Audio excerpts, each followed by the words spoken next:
COVID-19 updates na inyo pong natutungayan every Monday, no? At mga kasama natin sa edisyon ngayon, sina Miss Joanna Angela V. Prianas, Project Assistant 3, Information Officer, Communications Management Unit ng DOH Bicol. Sa Healthcare Utilization Rate naman, Miss Beverly Canyo, Health Program Officer, Health Facility Development Unit ng DOH Bicol.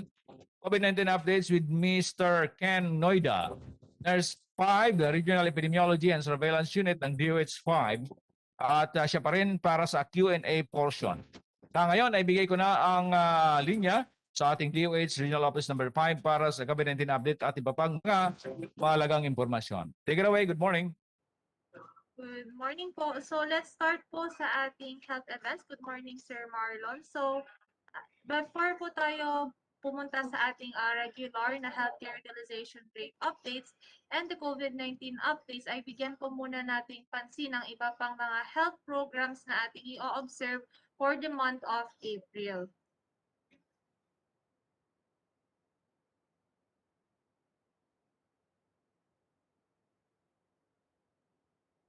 Sige po. Alright, so for the start po natin, for the national, for the observance ng National Hemophilia Awareness Month every April po yan.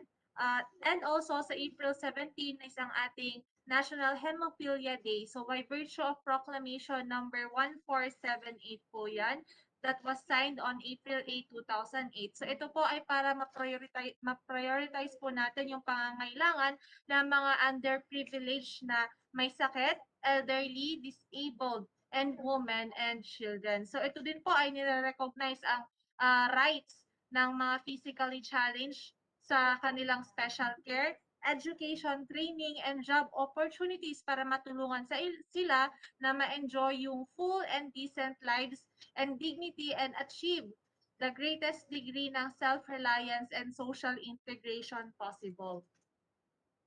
Ang next naman po na ating i-observe for the month of April is the World Health Workers Week. So ngayon po yan, na first week ng April, from April 4 to April 8, 2022. So ang theme po natin for this year is Build the Health Workforce Back Better. So ito po ay ikasampung taon na po in a row na yung ating mga Frontline Health Workers Coalition, the World Health Organization, and yung iba pa po nating partners ay nagsiselebrate ng mga frontline health workers and pag-elevate ng kanilang mga boses, ng kanilang roles, and also yung kanilang mga pangangailangan. So isa po itong pagbabalik ng gratitude sa ating mga frontline health workers, especially po yung mga naging contribution nila in the midst of the COVID-19 pandemic.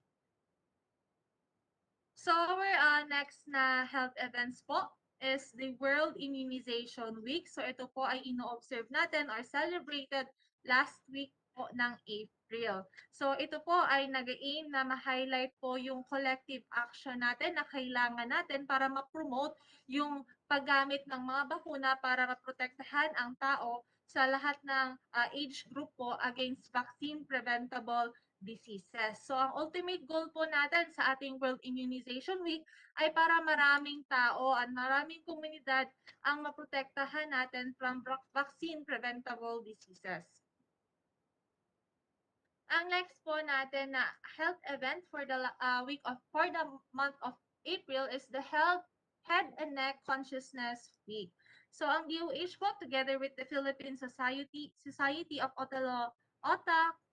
Otolaryngology, yung 4th week ng April and every year observes the week-long observance ng ating Head and Neck Consciousness Week based po sa Presidential Proclamation 1676. So nag-i-aim po ito na mapataas yung awareness ng publiko sa patungkol sa cancer sa ulo, sa head and the neck region. So kasama po dito yung oral cavity, nasopharynx, larynx, and thyroid, at para ma-promote din po natin yung prevention, screening, and early detection and optimal treatment and care for cancers sa head and neck region. Next health event po natin is the World Health Day. So in the midst of pandemic po, a polluted planet, increasing diseases tulad po ng cancer, asthma, heart disease, and World Health Day 2022, yung WHO po ay magfo-focus sa ng global attention nila sa urgent actions na kailangan gawin para po mapanatili yung ating safety ay yung ating planet na healthy and foster para po mag-create ng societies focus sa ating well-being. So, the World Health Organization ay nakapag-estimate na more than 13 million deaths na po around the world each year ay dahil sa mga avoidable na environmental causes. So ito po, nag-include po dito yung ating climate crisis, which is the single biggest health threat facing humanity, and the climate crisis is also a health crisis po. Lastly po, we will be observing the World Malaria Day on April 25. So World Malaria Day 2022 will be marked under the theme na harness innovation to reduce the malaria disease burden and save lives. So wala pa pong single tool na available sa ngayon na makakapag-solve po ng ating problema patungkol sa malaria. So ang WHO po with the DOH is calling po para sa investment and innovation na makapagbigay po ng bagong vector control approaches, diagnostics, anti-malarial medicines, and iba pa pong tools para po mapabilis ang ating pace sa progress against malaria.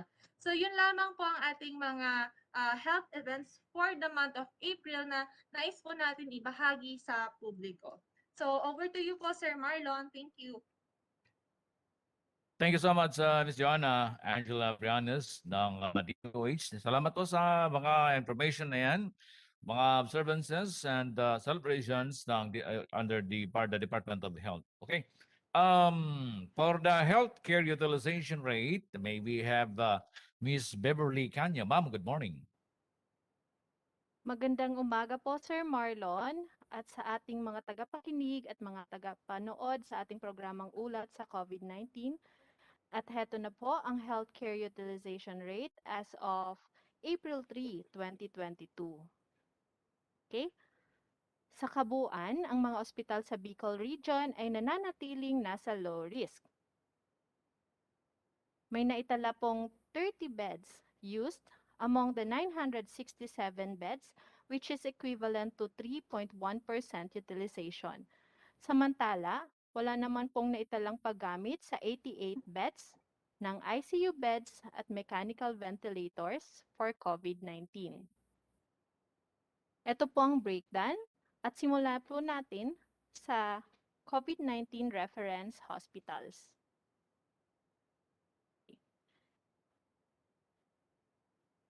Wala po naman naitalang paggamit sa Bicol Medical Center at Bicol Region General Hospital and Geriatric Medical Center. Samantala, among the 95 beds, may isa pong nagamit sa Bicol Region Training and Teaching Hospital, which is equivalent to 1.1%, at wala naman pong naitalang paggamit sa ICU beds at mechanical ventilators para sa BRTTH. Ang susunod naman po ay ang datos na galing sa mga probinsya ng Bicol Region. In your screen po, wala pong naitalang paggamit sa probinsya ng Albay, Camarines Sur at Masbate sa COVID-19 bed utilization. Samantala, sa probinsya ng Camarines Norte, may 14 pong nagamit among the 132 beds, which is equivalent to 10.6% bed utilization.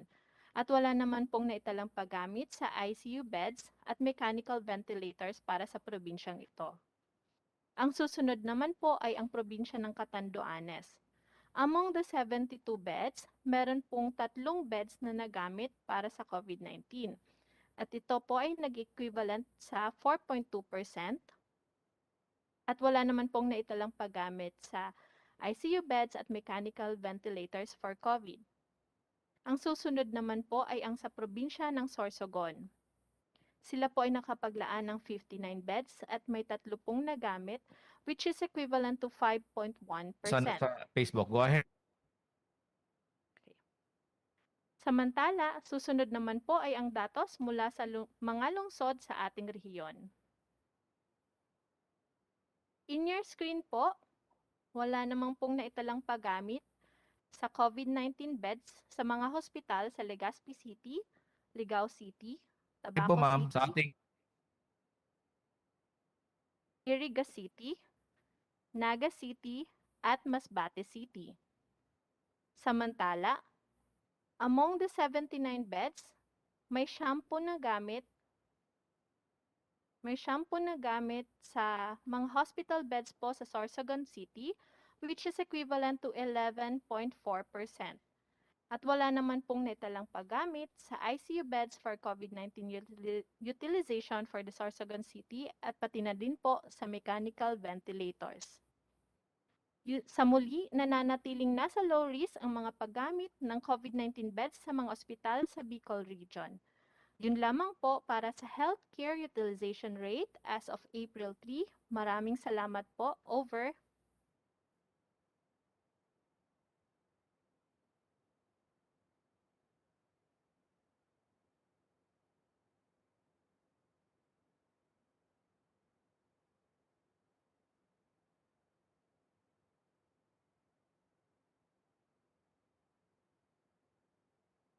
Alright, I think the PIP, the Philippine Information Agency po is having a technical problem with regards po sa kanilang sa ating live. So, let's continue na po with our COVID-19 updates.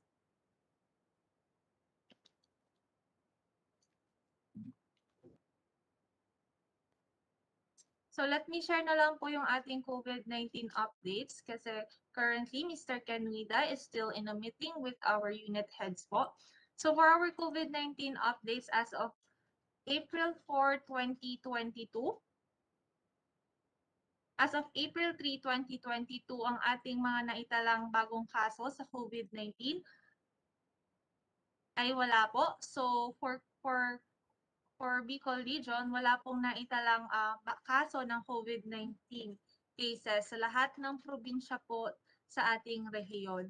For recoveries naman po, wala rin po tayong naitala or na-report sa atin dito sa Bicol Region as well as the COVID-19 deaths. So wala po, so to recap po, wala po tayong COVID-19 cases na naitala as of April 3, 2022 as well as wala rin pong reported na new recoveries and newly reported deaths sa Bicol Region as of April 3, 2022.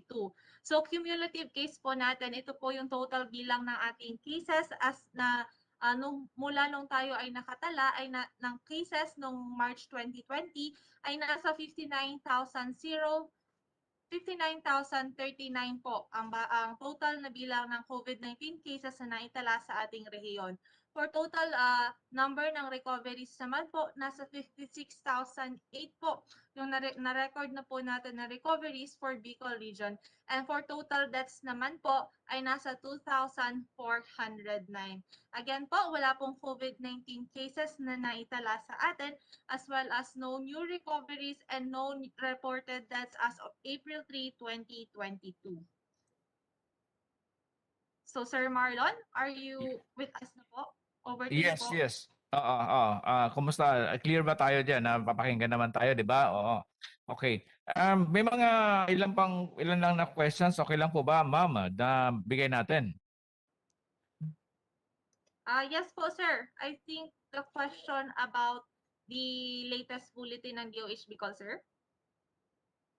Okay. Yes, yung latest bulletin ng DOH Bicol, ano, na kung saan it was stated that yung DOH Bicol we have this transition from daily bulletin to weekly bulletin. So, ano po yung reason behind nitong bagong updates na from DOH 5? Yes po, actually sir, yung DOH Central po natin, kung napansin po natin, ay nag-start na po sila ng kanilang weekly release ng COVID-19 bulletin noong March 7 pa po. First week of March pa po, second week of March pa po sila nag-start. So ito po ay in-announce ni Secretary Duque po noong March 1, 2022. So yung first reason po na in-state ng ating secretary na si Secretary Duque ay yung ating bansa ay meron na lang pong very low na case load ng COVID-19. So ang ikalawa pong reason is para ma-boost po yung confidence ng public under the new normal. And lastly po ay para mabigyan ng focus on equally important health programs ng DOH. So for Bicol Region po, nais din po natin gawin yung ganito pong weekly updates with the same reasons po. So as stated po Mm. ng ating Sec. Vergere sa kanyang March 1, 2022 Media Forum, yung revised case bulletins po ay to be issued weekly na magpo-focus lang po sa severe and critical cases and as well as ICU utilization. So yung Bicol CHD Mhm. po will still retain po, i-retain pa din naman po natin yung ating daily updates of COVID-19 cases, vaccination status, and HCUR sa ating dashboard. So yung dashboard Mhm. po natin is maaari po yun i-access ng lahat ano po at yung link po ay maaari po nating mahanap sa ating mga daily COVID-19 bulletin na pinost na po. So ito po available po talaga ito sa public at pwede po natin itong i-access anytime at makikita po natin yung timely updates po on COVID-19 cases, vaccination status, and as well as HCUR. Bali po yung magiging magpapalit lang po talaga is yung pinopost po natin na daily COVID-19 updates ay magiging weekly release na lang po siya na COVID-19 bulletin. So yun lamang po, Oo. Sir Mark. Oho. May mga konti pa ditong mga siguro, mga katanungan lang ano. Yung pong mga meron ba tayong mga unused vaccines ano, vaccine doses diyan sa DOH na yung mga hindi nagagamit at ano ang sistema, natin dito? Ito ba'y dini-dispose or ano pong ginagawa, ma'am? What do you mean po, sir, by unused vaccine? Unused vaccine doses, yung, nag-expired na mga gano'n na hindi na siya puwedeng gamitin o yes, anong, ginagawa po natin do'n? So ito po sir, actually yung supply po natin is ina-account po nila or chine-check po yung lahat ng mga unused na vaccines. But as much as possible po, ayaw po talaga natin na may ma-expire na bakuna for Bicol Region. So sa press conference nga po, na-mention po nung Friday ng ating regional director na si Dr. Vera na mayroon na po tayong mga vaksina mag-expire po for the April 2022. So this includes the AstraZeneca, Pfizer for adult, Sinovac, and Moderna. So nais po natin na wala pong ma-expire na bakuna. Kaya po talagang iniganyo po natin yung ating mga kababayan na due na po for their booster doses as well as yung mga hindi pa po nababakunahan na magpabakuna na po para po yung ating mga vaccines ay ma-utilize din po, sir. Mm, mm. As of now wala pa tayong inventaryo kung ilan yung mga hindi nagagamit o na-expired na vaccine doses? Yes, sir. Actually, meron po, but hindi ko po siya ngayon hawak. Maybe I'll ask for the Okey, inventory okey. and Okey, we okey can lang check po, okey lang. Yes. that out. Yung sistema ng bakuna pagdating ng Holy Week, ano ang, sistema nito? Yung public na gusto magpabakuna, paano yun? Yes po, sir. Ang nag-schedule po ng ating COVID-19 vaccination po natin per LGU is yung LGU po natin mismo. So, much I better see. po natin sa ating LGU kung ano po yung schedule nila for the Holy Week para alam po natin Mm. kung maaari ba tayong pumunta sa vaccination site or hindi po. So yung LGU pala 'no, kayo yung nagpo-provide lang ng mga vaccines na gagamitin nila at, yung LGU ang nag-i-schedule. So, punta tayo sa ating mga kababayan, doon tayo aalamin natin ang impormasyon sa mga LGU, parang gano'n po 'no? Yes po, opo. Technical support po tayo sa DOH and then tayo din po yung parang accredit kung pwede po bang or nag-guide sa ating mga vaccination sites. But on its implementation po, yung LGU po, yung nag-schedule po ng ating mga vaccination sa kanilang mga respective jurisdictions po. Opo. Sa inyo pong na-monitor, wala namang ba o kung meron man, kamusta po yung ating ano, AAFI, yung, especially sa pediatric vaccination, ano naman po ang ano, ang update dito? Yes, sir. Wait lang po.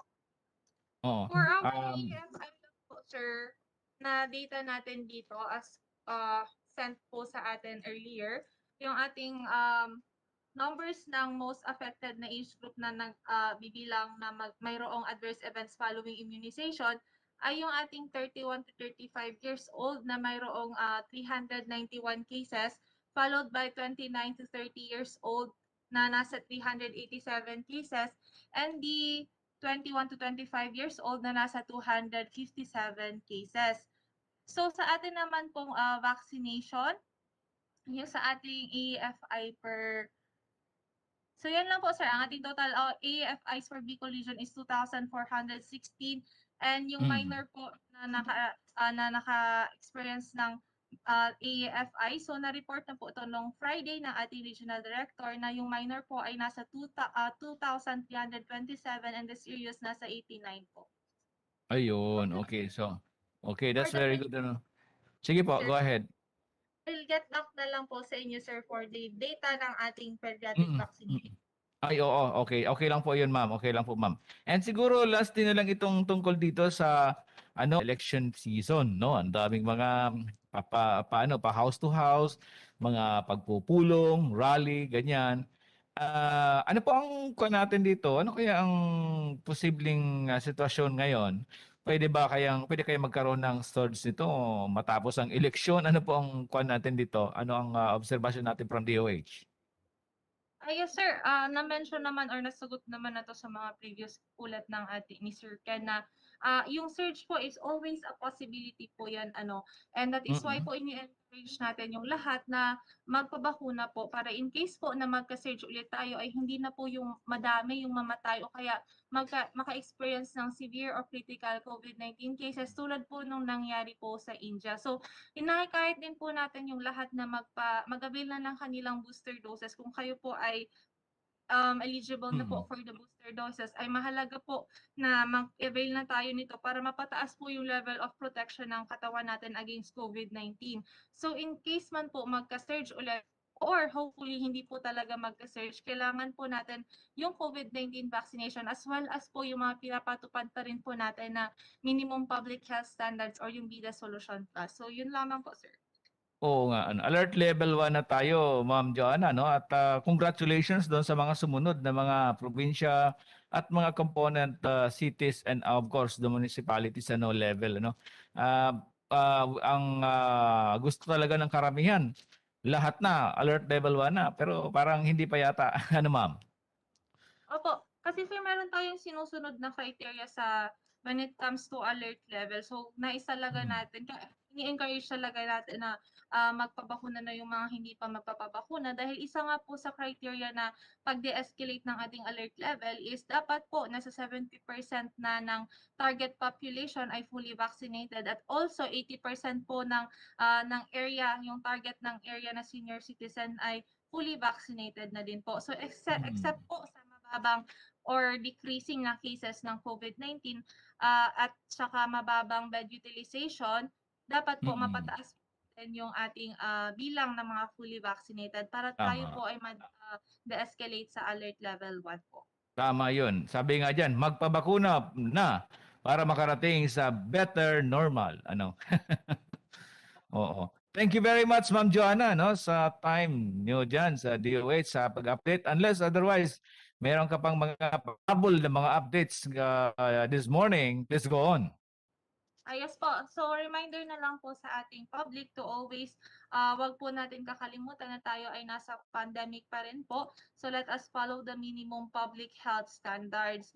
Also po, use face mask properly, maintain social distancing, and mag-practice po tayo ng hand washing and hand sanitizing. And tandaan po natin yung isolation na kapag tayo po ay nakaramdam ng symptoms ay mag-isolate na po tayo kahit sa bahay. Also po, kailangan natin sundin yung tinatawag natin na 3Cs. Avoid closed space, crowded places, and also close contacts. So also, get vaccinated and boosted. And also po, alamin po natin yung tamang impormasyon from the right sources. Kung tayo po mismo ay nais magbigay ng impormasyon sa ating mga kasamahan sa bahay, sa trabaho kaya po sa komunidad, siguraduhin po natin yung ating information na sasabihin lalo na po kung patungkol sa kalusugan ay tama at mula po sa mga otoridad or eksperto. So yun lamang po Sir Marlon, over to you po. Thank you very much, Ma'am Joanna. And regards na lang sa lahat dyan sa DOH, kay Director at sa lahat na ating mga officers ng DOH 5. Thank you very much, Ma'am Joanna, for the updates. Thank you po, Sir Marlon. Thank you po for Okay. Opo. Maraming salamat. Yan po naman si Ma'am Joanna Prianas dyan sa Angela Prianas ng DOH5 nagbigay sa atin ng impormasyon patungkol sa COVID-19 updates. Kanina naputol si Miss Beverly Canyo para sa healthcare utilization. But so far, mababa na ang healthcare utilization natin dito because nga yung COVID-19 infection so far, pababa ng pababa. And kanina sa report, 0 ang COVID-19 case na naitala kahapon. Okay? At dyan po naman nagtatapos ang ating COVID-19 update. At mamaya, tayo po naman magbabalik sa ating pagbabalik ay pupunta tayo sa mga provincial news, no? Mga local news naman tayo mula sa mga provincial offices ng Philippine Information Agency. Magbabalik kami, mamaya lang.